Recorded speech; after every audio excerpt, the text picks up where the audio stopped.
A very happy Kevin McCloskey and Ricky Portello coming to you from the field, 36-21. The streak is over. The jinx is off. Warriors over the Nighthawks. Warriors in sole possession of the first place in the Mid-State 3A Conference. Ricky, you spent a lot of time on the Nighthawks sideline. Let's talk about them first. What was their demeanor over there tonight? Well, it was good. I mean, they're a very successful program. They're confident in their players.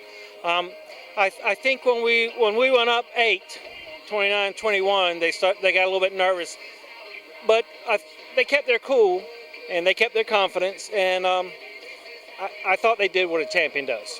They did. They played well. One thing we really did well is we completely bottled up and held in check C.J. Freeman, their Division I SEC caliber running back. He's going to South Carolina.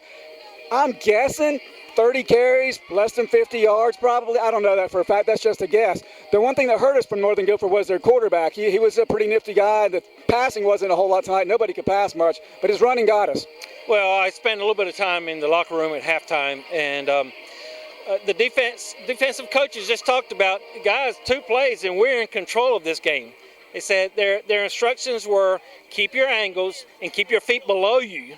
In other words, don't get knocked off by a block, and we'll be successful. And I thought the second half we controlled the line of scrimmage.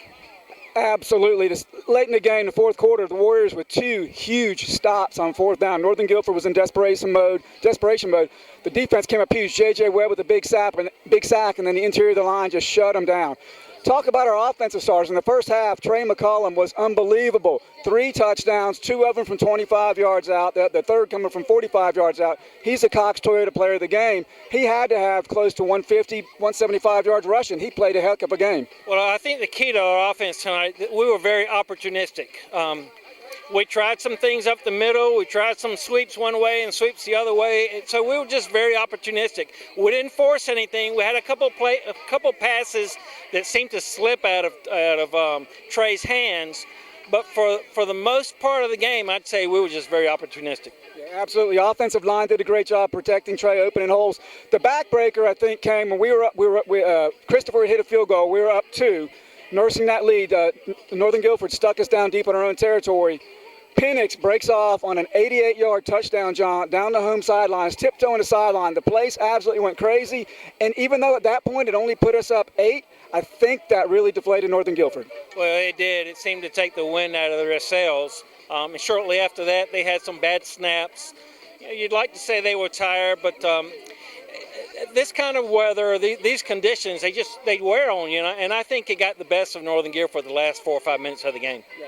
I did catch one. I'm going to jump ahead a little bit. I did catch a little bit of Coach Sneffer's post-game address. The one thing that stood out to me, he said, now you know why we played Butler a few weeks ago. He said, look at that scoreboard. That is why we played a team of that caliber to get us in this position. I think it paid dividends. Well, I want to go back to the Butler game, and I also want to go back to Austin Joyce's comments last week. We're treating this game as a normal game. We're not going to get too hyped up. We're just going to practice the way we always have. We're going to practice hard just like we do every week. And I think that paid off.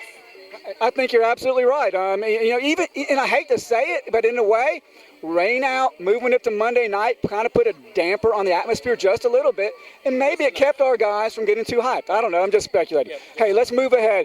Warriors have a much-needed bye week this Friday, and after that, we're going to be taking on Eastern Alamance in a big game. And, if this game wins us $100, beating Eastern Alamance will magnify that tenfold and make it $1,000. So we got Trey McCollum here, a couple of guys. We're going to talk to them. So we're going to wrap it up. Kevin and Ricky P.